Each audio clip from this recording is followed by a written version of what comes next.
Berikutnya kita bahas gap identification and strategies to bridge the gap. Ya. Nah, kenapa ada gap ya? Karena gap itu pasti terjadi ya, pasti terjadi ya. Selengkap apapun sistem ya, pasti ada gap ya dengan perusahaan ya, di mana sistem itu akan diimplementasikan. Selengkap apapun sebuah sistem ERP ya. Gap ini kita peroleh di mana tadi ya, di proses sebelumnya ya. Kita tahu ada gap itu ketika kita menganalisis proses bisnis ya, kebutuhannya apa ya, proses bisnis existing seperti apa, ekspektasinya seperti apa ya. Kemudian kita lihat pain point-nya di mana kan ya, titik-titik lemahnya di mana ya. Dari situ kita menemukan gap ya. Gap ya. Kemudian ya tadi bahwa selengkap apapun sistem ya, sistem ERP ya, selalu ada proses ya yang itu tidak sesuai ya dengan di perusahaan. Yang ini akan menimbulkan gap ya. Jadi tidak mungkin misalnya ada sebuah package ya ERP yang itu 100% fit gitu kan ya. Oh, nggak usah di nggak apa-apain lagi gitu kan proses bisnisnya gitu kan. Fitur-fiturnya udah langsung dipakai aja gitu kan. Atau tidak ada gap ya. Ini impossible ya, tidak mungkin ya. Karena setiap perusahaan itu ada keunikan. Nanti kita bahas ya. Dari mana itu munculnya gap ya. Nah, jadi ketika kita melihat misalnya sebuah package itu secara misalnya taruhlah 80% itu sudah sesuai ya dengan requirement, itu sudah good fit. Ya udah cocok lah. Ya udah cocok. Tapi juga jangan terlalu jauh ya. Misalnya ternyata hanya 50% yang bisa dipenuhi oleh sistem ERP yang di kejauhan ya. Kalau gapnya terlalu tinggi, ya ini akan berakibat kepada biaya dan waktu implementasi. Ya, jadi makanya di pembahasan sebelumnya kita membahas ya ketika pemilihan vendor ataupun pemilihan supplier ERP-nya atau vendor ERP-nya. Nah, harus dianalisis ya kesesuaian antara ERP package-nya dengan bisnis proses kita. Ya.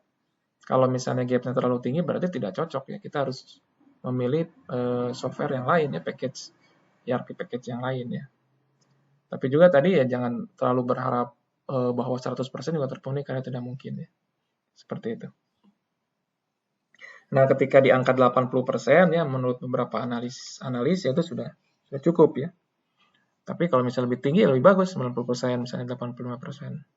Sehingga nanti biaya dan waktu implementasi bisa lebih dipersingkat atau lebih murah ya.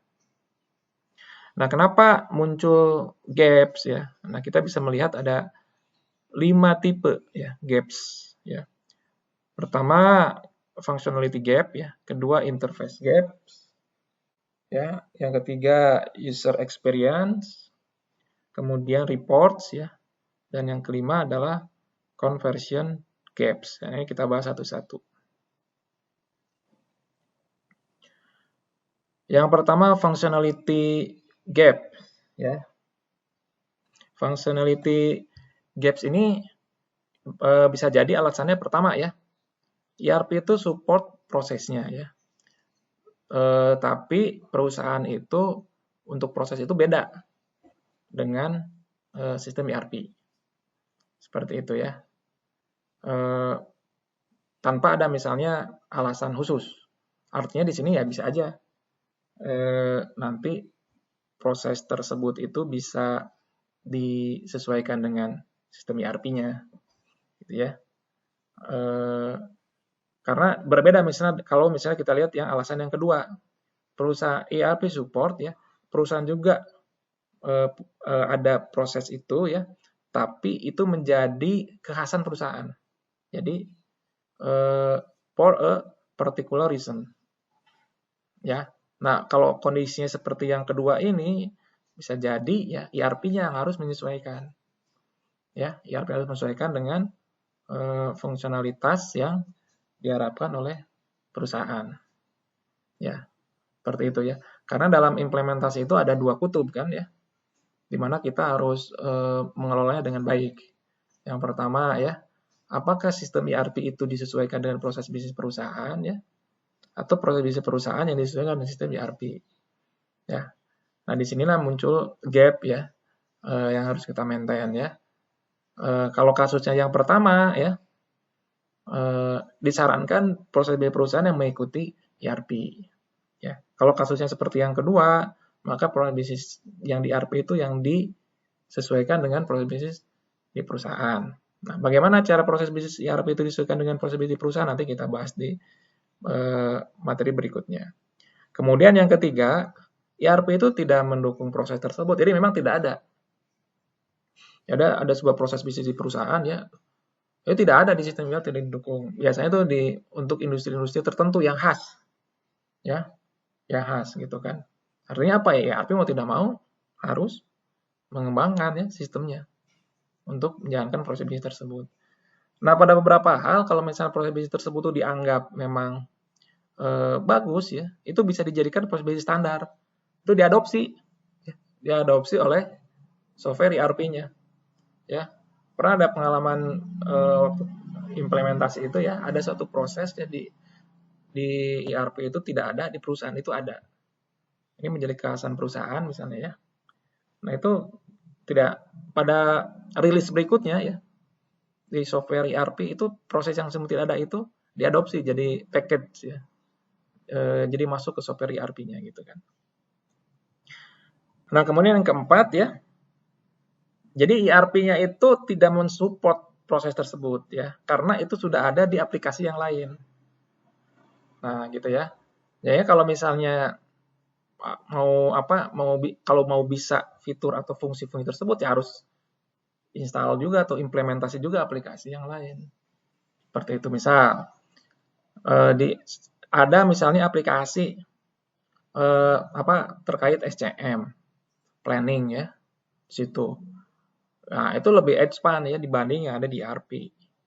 Nah, kalau kita mau pakai aplikasi itu ya harus implementasi juga ya software SCM-nya. Atau ada aplikasi yang itu adanya di software CRM. Atau ada fungsionalitas gitu kan, yang itu yang adanya di software yang lain ya. Nah, ini disebut dengan perlunya di bolt on. Jadi harus digabungkan gitu dengan software yang lain karena ini bukan di software ERP saja gitu kan ya, membutuhkan software yang lain. Nah, yang keempat, ERP support ya, tapi requirement-nya itu kayak wishlist gitu kan. Jadi requirement-nya itu perlu lebih dijabarkan lah, seperti itu ya.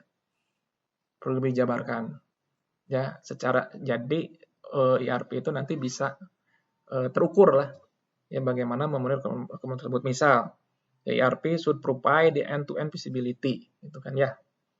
Ini kan tadi di bisnis requirement itu muncul tuh, gimana ERP itu bisa memberikan visibilitas gitu kan ya, end-to-end dari bisnis kita, nah, gitu kan. Dari manajemen kan gitu bilangnya, ini harus dijabarkan lagi gitu kan. Jadi tidak hanya menjadi wishlist ya, tidak hanya menjadi suatu harapan ya, karena harus terukur. Oh, berarti visibilitas itu kita bisa mengetahui ya secara tepat ya kapan ya procurement ya, kapan lead time-nya gitu kan ya, berapa stoknya, berapa nilainya gitu kan ya, mana vendor-vendor yang outstanding, yang mana yang piutang yang belum dibayar, kita bisa ngatur kas-nya banyak apa ya, kemudian kita bisa ngatur berapa cycle to cycle ya kas-nya gitu kan, angka kayak gitu ya, jadi harus lebih terukur ya sehingga bukan hanya wishlist. Itu mungkin ya yang bisa disampaikan terkait functionality gap. Silakan kalau ada yang ditanyakan atau ditambahkan.